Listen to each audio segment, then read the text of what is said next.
என் நெஞ்சில் குடியிருக்கும் திருச்சி பகுதி மக்கள்,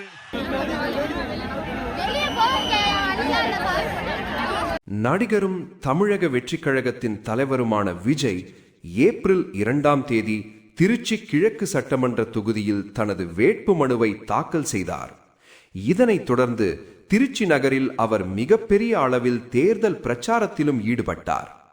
விஜய் திருச்சிக்கு வருகிறார் என்ற தகவல் வெளியானதும் ரசிகர்கள், ரசிகைகள் மற்றும் தமிழக வெற்றிக் கழகத்தின் ஆயிரக்கணக்கான தொண்டர்கள் மரக்கடை பகுதியை நோக்கி திரண்டனர். காலை முதலே அந்த பகுதி திருவிழா போல காட்சியளித்தது. பலர் வெயிலையும் பொருட்படுத்தாமல் மணிக்கணக்கில் காத்திருந்து தங்களது விருப்ப நடிகரை காண ஆவலுடன் இருந்தனர். விஜய் மதியம் சுமார் 12 மணி அளவில்தான் தனது பிரச்சாரத்தை தொடங்கினார். ஆனால் அதற்கு முன்னரே ரசிகர்கள் அங்கு திரண்டிருந்ததால் அவர்கள் நீண்ட நேரம் வெயிலில் நின்று சோர்வடைந்தனர். நேரம் செல்ல செல்ல கூட்டம் கட்டுக்கடங்காமல் அதிகரித்தது. அந்த பகுதி முழுவதும் நெரிசலால் நிரம்பி வழிந்தது. இந்த கூட்ட நெரிசல் பலருக்கும் சிரமத்தை ஏற்படுத்தியது. குறிப்பாக பெண்கள் மற்றும் இளம் ரசிகைகள் பெரும் சிரமத்தை சந்தித்தனர். இதை வெளிப்படுத்தும் வகையில் சமூக வலைத்தளங்களில் பல வீடியோக்கள் வைரலாகி வருகின்றன. அந்த வீடியோக்களில் விஜயை காண ஆவலுடன் காத்திருந்த சில பெண்கள் பின்னால் நின்ற கூட்டத்தின் அழுத்தத்தால் தள்ளாடும் காட்சிகள் பதிவாகியுள்ளன. குறிப்பாக ஒரு இளம் பெண் கடும் வெயிலும் கூட்ட நெரிசலும் தாங்க முடியாமல் தவித்து முடியவில்லை என்று அலறும் காட்சி மிகவும் பரபரப்பை ஏற்படுத்தியுள்ளது. அந்த காட்சியை பார்த்த பலரும் அதிர்ச்சி அடைந்துள்ளனர். கூட்ட நெரிசல் எந்த அளவிற்கு ஆபத்தானது என்பதை இந்த சம்பவம் மீண்டும் நினைவூட்டுகிறது. பொதுமக்கள் பாதுகாப்பு என்பது எந்த அரசியல் நிகழ்ச்சியிலும் மிக முக்கியமானது என்பதை இந்த நிகழ்வு வெளிப்படுத்தியுள்ளது.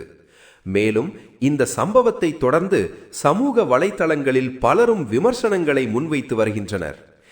ஏற்கனவே கரூரில் நடந்த துயர சம்பவம் இன்னும் மக்களின் நினைவில் இருக்கிறது. அந்த சம்பவத்தில் பலர் உயிரிழந்தது அனைவரையும் அதிர்ச்சிக்குள்ளாக்கியுள்ளது. அப்படியான சூழலில் கூட ரசிகர்கள் மற்றும் பொதுமக்கள் தங்கள் உயிரை பொருட்படுத்தாமல் கூட்ட நெரிசலுக்கு மத்தியில் செல்லும் நிலை குறித்து பலரும் கவலை தெரிவித்து வருகின்றனர்.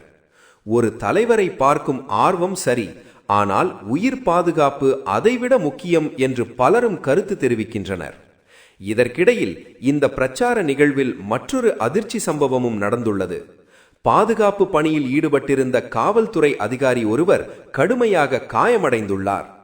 தமிழக வெற்றிக் கழகத்தை சேர்ந்த ஆதவ் அர்ஜுனா சென்ற கார் கூட்ட நெரிசலில் கட்டுப்பாட்டை இழந்து அந்த காவல்துறை அதிகாரியின் காலில் ஏறி இறங்கியதாக கூறப்படுகிறது.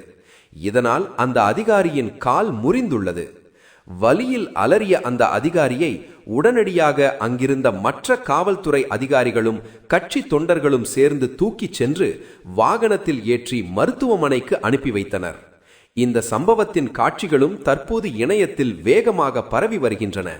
இந்த 2 சம்பவங்களும் சேர்ந்து இந்த பிரச்சார கூட்டத்தின் பாதுகாப்பு ஏற்பாடுகள் குறித்து பெரிய கேள்விக்குறிகளை எழுப்பியுள்ளது. ஆயிரக்கணக்கான மக்கள் கூடும் நிகழ்வுகளில் கூட்டத்தை கட்டுப்படுத்துவது மிகவும் அவசியமான ஒன்று.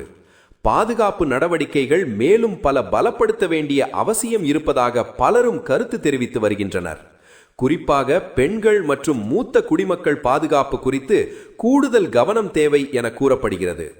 ஒரு அரசியல் தலைவர் மக்களிடம் நேரடியாக சென்று சந்திப்பது மக்களாட்சியின் முக்கிய அம்சமாக இருந்தாலும் அந்த சந்திப்பு பாதுகாப்பாக நடைபெறுவது ஈக்குவலி முக்கியமானது. இந்நிலையில் இந்த சம்பவங்கள் அரசியல் மட்டத்திலும் பொதுமக்கள் மட்டத்திலும் பெரிய விவாதத்தை ஏற்படுத்தியுள்ளது. எதிர்காலத்தில் இதுபோன்ற நிகழ்வுகள் மீண்டும் நடைபெறாமல் தடுக்க என்ன நடவடிக்கைகள் எடுக்க வேண்டும் என்பது குறித்து அதிகாரிகள் தீவிரமாக யோசிக்க வேண்டிய சூழல் உருவாகியுள்ளது. முடிவில் இந்த நிகழ்வு ஒரு முக்கியமான பாடத்தை நமக்கு சொல்கிறது. ஆர்வம் இருக்கலாம், ஆதரவு இருக்கலாம், ஆனால் பாதுகாப்பு முதன்மை. உயிர் இருந்தால்தான் எல்லாமே இருக்கும்.